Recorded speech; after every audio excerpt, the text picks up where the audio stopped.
think I've got toothpaste all over my pants. I hope that doesn't show up in the shot. A constant selling point we keep hearing about for new movies is that they feature a strong female character. And what that has come to mean is a female character who performs tasks that are traditionally or historically associated with masculinity. So this often means that she's a warrior to contend with, or a power broker at work, or that she can be just as crude and sexual as the boys down in the pub.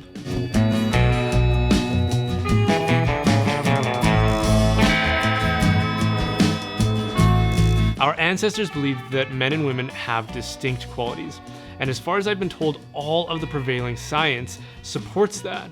As a result, our ancestors tried to define roles and conventions that were best suited to the strengths of each. So yeah, it might be true to say that gender roles are a societal convention, but what's being left out of that is the fact that those conventions are an attempt, although admittedly imperfect, but an attempt nonetheless to reflect the objective biological and maybe even spiritual realities. So how well suited those roles are to fit that reality is something that I think we should be constantly re-examining to see if it can better reflect what is good and true. But what we've done instead over the past century is we've identified one side of that equation, specifically the masculine side, and we've put it up on a pedestal where we've said that it's desirable and glamorous, and that if women want to be equal to men, then they should simply embrace and assume all the responsibilities and privileges of that masculine side of the equation. All the while ignoring the fact that not everything that comes with the traditional male gender role is a privilege. For example, the potential for being conscripted for war, or having to sit on the Titanic while it's sinking. Hadn't we better get the women and children into the boat, sir? It's a strange idea that the only way to truly honor and respect women is by expecting them to be more like men. It seems to me like that's just honoring men and masculinity. I'm just saying. A perfect example of what I'm talking about is even just the way we've changed our vocabulary. Talking about Hollywood, we used to have actors and actresses, but now everybody's just actors in the name of equality. But what happened to actresses? Why didn't we all become actresses instead of actors? Why did we get rid of the feminine and everybody just become masculine? That's not women's equality. That's just erasing women from the equation. That doesn't make sense to me. And I think it's a really juvenile thing to say that the only way two distinct things, or in this case people, can be equal is by making them exactly the same or erasing those distinctions. I think a better solution would be to recognize and celebrate all the distinct qualities of femininity. And if we're talking about strong female characters, I don't think that being able to beat people up or get a promotion at work should be really high on that list. The things I've seen my wife embrace and endure in pregnancy and childbirth and motherhood show way more strength and courage than anything I've seen in a modern Hollywood heroine. And those are things that only women can do, but we don't celebrate them.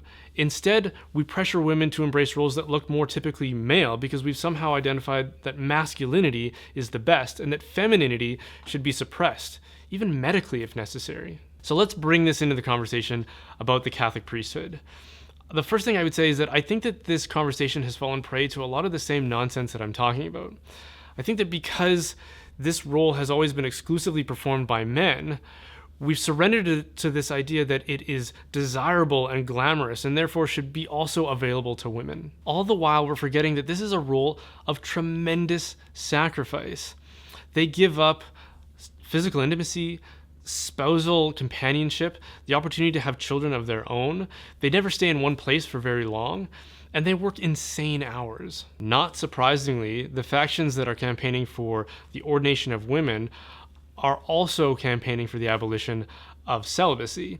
Because again, I think they've identified this as sort of a glamorous thing that they want to be actually glamorous. They want all of the honor and none of the sacrifice. When Pope Francis was asked about this, he responded by saying that it was a kind of clericalism. And I think he's right. It's a clericalism where we put priests up on this pedestal and we create this unhealthy appetite where we want to see ourselves up on that pedestal, and for all the wrong reasons. There's also the question of what God or Christ wants for his church. What we do know is that the incarnation of God took place in the role of a male, and that's a fundamental belief of Christians. And then Jesus, in establishing his church and handing on his authority to it, chose 12 men exclusively for the role of the apostles. And that doesn't mean that women can't be leaders or spiritual role models in the church, but it does mean that whatever it means to be an apostle, that it is a role for men. Now, there are theological explanations for this, but if we're really going to ask the question of why God only chose men for this role, then we have to admit that the actual answer is a bit of a mystery, as in we can't comprehend all of God's reasons because we're either not fit or not smart enough. But the factions that are pushing for women's ordination do have the rationalizations for why they think Jesus did what he did, but they're really, really bad arguments.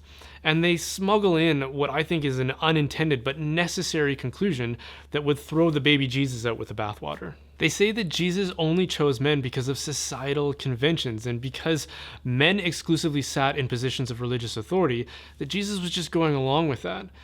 But the reason I think that is such a bad argument is because there's nothing suggested in the character of Jesus that would say that he would be motivated by fear of upsetting the arbitrary conventions and traditions of men. He routinely affiliated with outcasts and sinners, the untouchables of society, according to the religious customs, with lepers and with poor people, and he relentlessly criticized the religious leaders of his day, so much so that they successfully conspired to have him executed.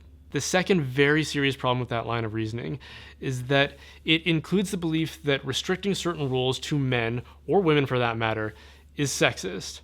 And that the only reason Jesus did it was because of societal convention, but it's still sexist, and sexism is wrong. If that's how you define sexism, and if according to that definition it's a moral wrong, then you necessarily have to admit that it's a sin, and that Jesus committed it.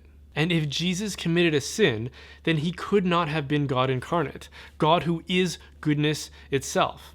And if he wasn't God incarnate, then there's no point to having a church or priests or any of it. Lastly, I want to address this point that we keep hearing, that if women can't be priests, then we need to give them more prominence and influence in the church. And what we mean by that is that they should be sitting on more theological commissions and boards of governance and committees or whatever. Now, if there are women who want roles like that and are qualified and ready, then great, all the power to them as far as I'm concerned. But I think we need to make sure that we're not forgetting something in the midst of that concern. When we talk about the church, as in women need more influence over the church, what do we mean by the church?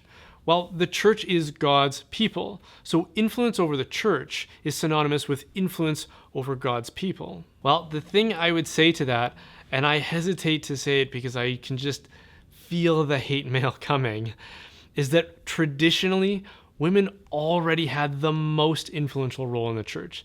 Nothing is more influential than motherhood. To have the most exclusive access to children at the most critical stages of development is more influence than any bishop or pope will ever have over them in their lives. There are no theological papers, encyclicals, or magisterial exhortations that can compare to the mentoring of a child by their mother. Thanks so much for watching, guys. If you enjoyed that, then please consider subscribing and liking, and come find me on Facebook and Twitter. It's a huge help when you do that. It helps us get these videos in front of more and more people. And a big thank you goes out to You Catholic for presenting these videos. And if you want to support the making of these videos, then please consider supporting my work as a digital media and marketing expert.